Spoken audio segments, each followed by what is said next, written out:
Nataot ako anay kay I'm very happy kasi dumating na dito yung Pinay na girlfriend nung sinamahan naming Romanian ba, kung maalala ninyo na kumuha kami doon ng paper sa embassy sa Bucharest. And finally, nandito na siya. So, kukunin ko yung pinadala ko sa kanya. Pero bago yan, of course, kailangan ko muna magsampay ng mga nilabhan dito sa aming balkon para magmala. Then, yung Inday, nakabihis na siya. Yung damit niya is white and black. Diba kanina is hindi pa kasi nga sumasayaw ako. Pero tapos na siyang magbihis and suot niya na rin yung kanyang winter na jacket ba.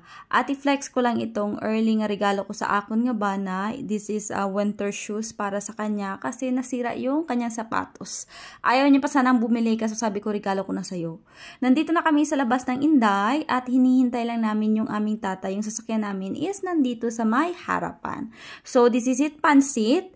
Yung place kasi nila, kung maalala ninyo, is doon sa village. Hindi sila sa center. So, pupuntahan namin, I think, 25 or 30 minutes papunta doon.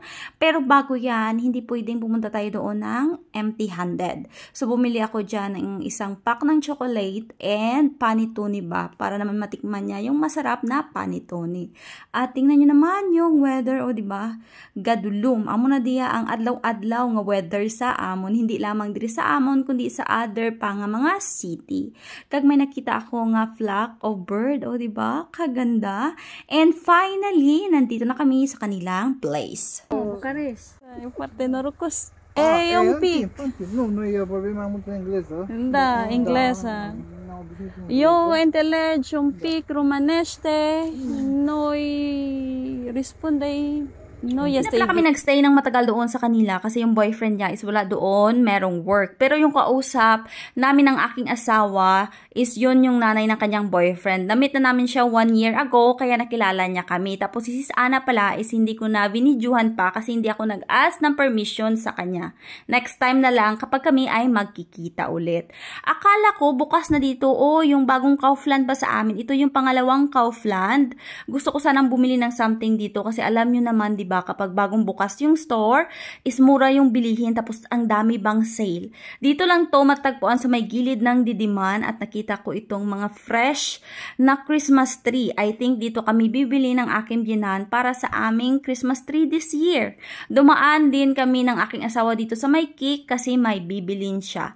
And this is it, Pansit. Mag-unboxing tayo ng pinabili ko kay Sis Ana. Maraming salamat Sis Ana sa pagbili nitong Sammy G belt. Yes, you heard it right. 'Di ba malaki nga yung aking puson dahil ako ay cesarean. So nagpabili ako nito sa kanya at ang dami-dami kong reviews na nababasa na maganda daw ito sa pagkapaliit ng burtika. So ita-try ko kung gagana sa akin. Dumaan kami doon sa may Frothy kasi masarap yung burger nila doon. Kaya doon kami madalas bumibili ng aking asawa, especially kapag umiikot kami dito. Tingnan niyo, 'di ba? Walang lights yung aming city. I don't know kung kailan sila maglalagay. May pupuntahan kami tomorrow kaya nagpalagay na rin yung aking asawa ng gas dito sa my gas station.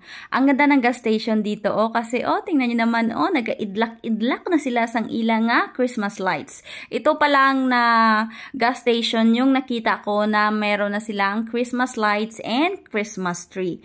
Tapos kami naman ng Inday is nandito lang sa loob at hinihintay namin yung aming tatay na makabalik. Then naglagay din siya pala ng hangin sa aming sasakyan kasi maglo-long ride kami tomorrow.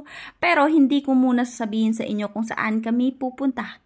Tomorrow na lang sa aking next upload. After naming magpagasolina, uuwi na rin kami para maaga kaming makapagpahinga kasi ang haba-haba ng aming ibabiyahe tomorrow. At nandito na kami sa aming parking area at yan pala ang aming napaka-cute nga driver for tonight.